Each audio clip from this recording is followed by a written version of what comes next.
Hello friends, welcome back to my channel. Friend, जैसा कि आज आपको मैं चार्ट के बारे में बताऊंगी। फ्रेंड्स, ब्लाउज सूट सब में हमें ये कंफ्यूज रहता है कि हमें कितनी चेस्ट पे कितना शोल्डर रखना है, कितना आर्म होल रखना है, नेक ब्रेथ कितनी रखनी है। तो सब में हम कंफ्यूज रहते हैं। तो आज मैं ये चार्ट लेके आई हूँ। इसमें आप देखेंगे जैसे कि मेरी जो चेस्ट है इसमें 30 है। 30 चेस्ट में जो शोल्डर लोगे आप वो 5 लेना है, और इसमें जो मैं आर्म होल लूंगी वो 5 इंच और नेक विड्थ जो होगी उसकी 2 इंच।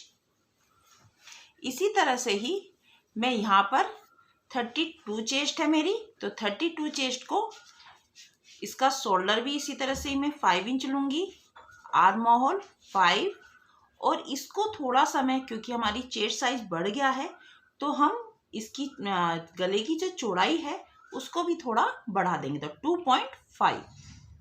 मैंने इंची टेप की वीडियो भी डाली हुई है फ्रेंड्स, आप वहाँ भी देख सकते हैं कि आपको कितना 2.5 कितना होता है, उसमें आपको पता लग जाएगा।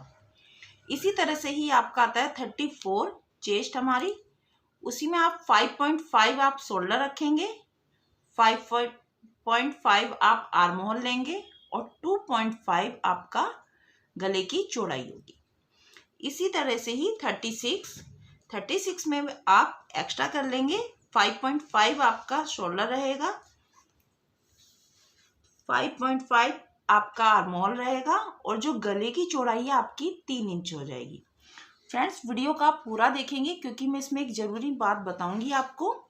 इसी तरह से ही आप 38 इंच है तो उसमें आप 6 लेंगे शोल्डर, और आपका जो आर्म होल होगा वो आपका 5.5 रहेगा, और जो गले की चौड़ाई है आपकी नेक विड्थ वो होगी आपकी 3 इंच।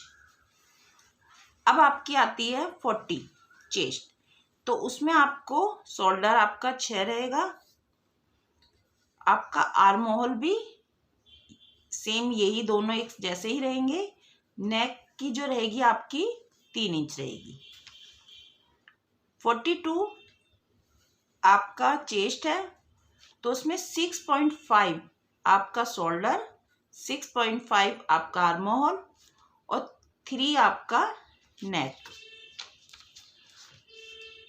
44 में आपका 6.5 आपका शोल्डर आ जाएगा, 6.5 आपका आर्म होल आ जाएगा, 3.5 आपका नेक के गले की चौड़ाई आ जाएगी।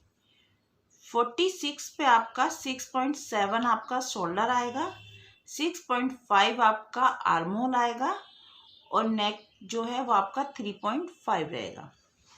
फ्रेंड्स, इस तरह से आप चार्ट बनाएंगे। एक चीज़ का आप ध्यान जरूर रखेंगे, मैं इसको चार्ट में ही बता रही हूँ क्योंकि इसमें अगर आपको कोई चीज़ समझ में नहीं आएगी तो आपको वापस दूसरी वीडियो में आप कंफ्यूज रहेंगे। आप रखेंगे इन सब चीज़ों को इसी तरह से, लेकिन आपको एक चीज़ का ध्यान रखना है। मान लीजिए आपने गले की चौड़ाई तो आपने ये ले ली है, लेकिन अगर आपने गले की लंबाई आपने ज़्यादा ली है तो आपका जो शोल्डर है वो कम भी चल जाएगा। लेकिन अगर आपका गला छोटा है, जिस तरह से चौड़ाई में उसी तरह से आपका लंबाई में अगर छोटा है तो आपका जो शोल्डर है वो खिंच जाएगा। इसलिए इस बातों का जरूर ध्यान देना है आपको कि अगर गले की लंबाई ज़्यादा है तो आपका शोल्डर कम चल जाएगा, और अगर गला छोटा है तो शोल्डर थोड़ा चौड़ा चाहिए। इन चीज़ों, जैसे कि आप देखते हैं कॉलर वाले सूट होते हैं, तो कॉलर वालों में क्या होता है कि उसमें तीरा हमें हमेशा एक्स्ट्रा लेना होता है, तभी हमारा सही आता है, नहीं तो वो खिंच के तीरा आता है।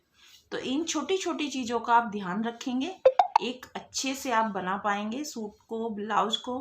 तो इसी तरह से आप ब्लाउज में एक परफेक्ट ये नाप है, यही आप सूट में कर सकते हैं। तो दोनों में सेम ही है, ऐसा नहीं है कि ब्लाउज का चेंज है सूट का चेंज है, आप इसी तरह से ही करेंगे। फ्रेंड्स, क्या होता है कि जैसे कोई कहता है कि मतलब हमारे आर्म होल जो है ना वो थोड़े खिंच के आ रहे हैं। आर्म होल आपका, जैसे कि मैंने अपनी वीडियो में डाला हुआ है, उसमें आपको तीरा मुड्ढा ये सब आपको समझ में आ जाएगा। तो इसी तरह से ही आपको समझ में आएगा कि आपका कितने चेस्ट पे कितना आपको शोल्डर रखना है, कितना आर्म होल रखना है और कितना गले का। बस सिर्फ ये ध्यान रखना है कि गले की लंबाई आप किस अकॉर्डिंग रख रहे हैं। तो ठीक है फ्रेंड्स, अगर आपको थोड़ी भी हेल्पफुल लगी हो मेरी वीडियो तो मेरी वीडियो को लाइक, मेरे चैनल को सब्सक्राइब, मेरी वीडियो को शेयर करेंगे। नमस्कार।